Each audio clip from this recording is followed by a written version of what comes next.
আসসালামু আলাইকুম প্রিয় বন্ধুরা, আশা করি সবাই ভালো আছেন। Welcome back to my channel. আপনারা দেখতে পাচ্ছেন এখানে 3টা লেবু দিয়ে অসাধারণ একটা খেলা হচ্ছে।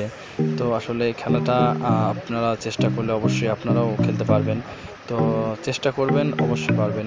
তো দেখেন কত সুন্দর একটা খেলা। আসলে এটা সহজ কিন্তু না, কঠিন, শিখলে সহজ। তো দেখতে থাকুন। এর আগে আমি 3টা ডিম দিয়ে খেলা দেখাইছিলাম, এবার দেখাচ্ছি হচ্ছে 3টা লেবু দিয়ে। তো মাঠে খেলতে গেছিলাম, এই মুহূর্তে একটা শট নিয়ে নিচ্ছে। আপনারা দেখতে থাকুন কীভাবে খেলতেছে।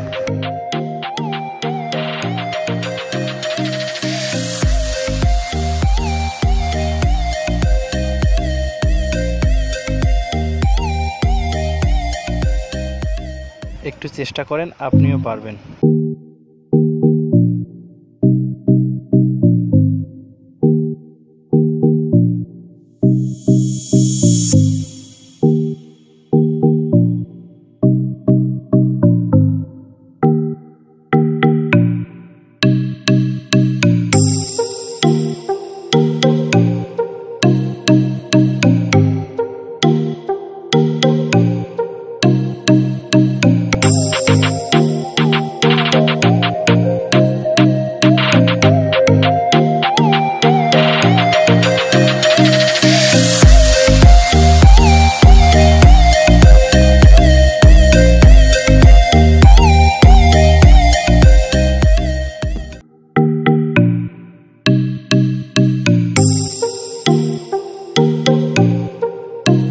ভিডিওটা যদি ভালো লাগে অবশ্যই লাইক, শেয়ার, কমেন্ট করে বন্ধুদের পাশে থাকবেন। আল্লাহ হাফেজ।